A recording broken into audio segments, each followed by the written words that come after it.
તો જો તમારા લોકોને પણ એક ઇલેક્ટ્રિક સ્કૂટર લેવું છે તો આ વિડીયો તમારા માટે જ છે.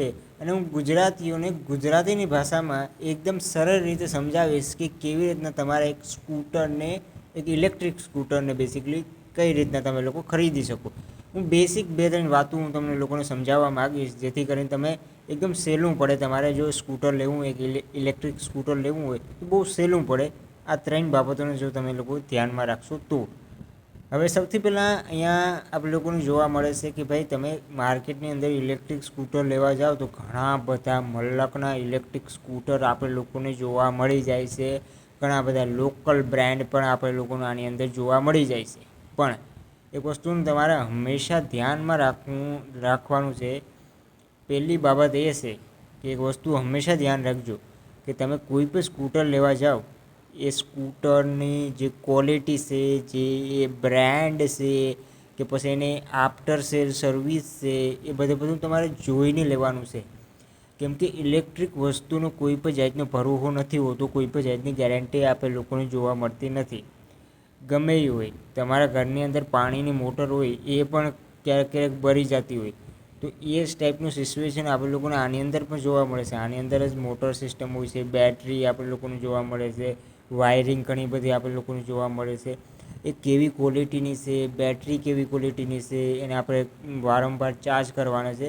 તો પહેલી બાબત હંમેશા ધ્યાનમાં રાખવું કે કંપની અને જે કંપની એ સ્કૂટર બનાવી રહી છે એની ક્વોલિટી કેવી છે એ માર્કેટની અંદર જોયા વગર તમે લોકો કોઈ પણ ઇલેક્ટ્રિક સ્કૂટર કે ઇલેક્ટ્રિક કાર પર તમે લોકો ના લાવો. હું તો એમ કહીશ તમે લોકોને કે ભાઈ એની અંદર જે મટીરિયલ નાખ્યું છે એ કેવું છે એ તમે લોકો પહેલાં તો ચેક કરી લો.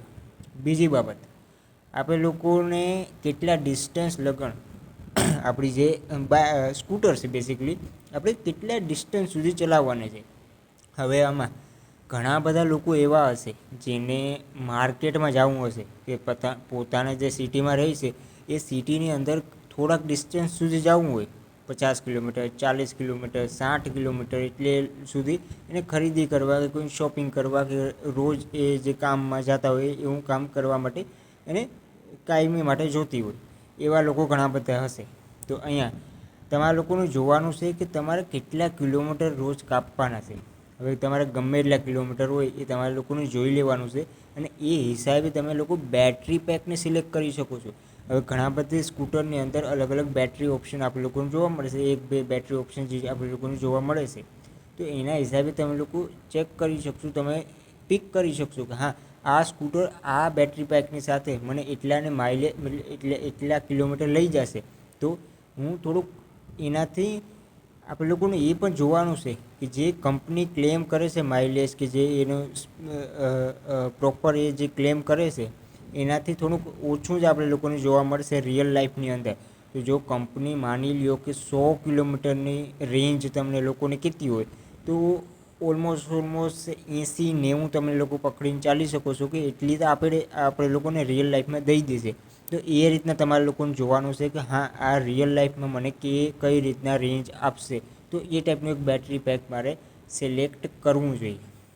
ત્રીજી બાબત અહીંયા હું મેન કહી દઉં કે ગમે એ લોકો છે માર્કેટની અંદર મલ્ટિપલ બ્રાન્ડ છે અને મેન પ્રોબ્લેમ ઘણા બધા લોકોને બ્રાન્ડ સાથે આવે છે. સ્કૂટર સારું નીકળી જાય છે પણ બ્રાન્ડની સાથે જે એનો એક ઓલો થતો હોય છે કે આફ્ટર સેલ સર્વિસ નથી, કે પછી આપણે લોકો ઘણીવાર જોતા હોય કે એક સ્કૂટર લઈ લીધું પણ એ ચાલતું જ નથી, રસ્તામાં બંધ થઈ જાય. કે ઓલા સ્કૂટરનું જે આખું કોન્ટ્રોવર્સી છે તમને લોકોને ખબર જ છે. ઓલાની સાથે કેટલા બધા ફ્રોડ થયા છે, કેટલા બધા લોકોને નુકસાન ગઈ છે.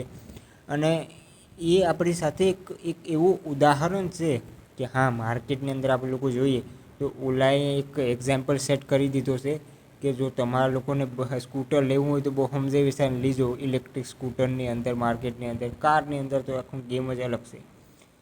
હવે એક વસ્તુ છે કે આના ઉપર એક ડિટેલમાં હું એક વિડીયો બનાવીશ જેની અંદર આપણે લોકો પ્રયત્ન કરશું કે જેટલા પણ માર્કેટની અંદર સ્કૂટર છે 100 કિલોમીટર કે એથી વધારેની રેન્જ આપતી હોય એવા 5-10 સ્કૂટરનો આપણે એના વિશે પ્રોપર વાત કરશું કે આ સ્કૂટર લેવા જોઈએ.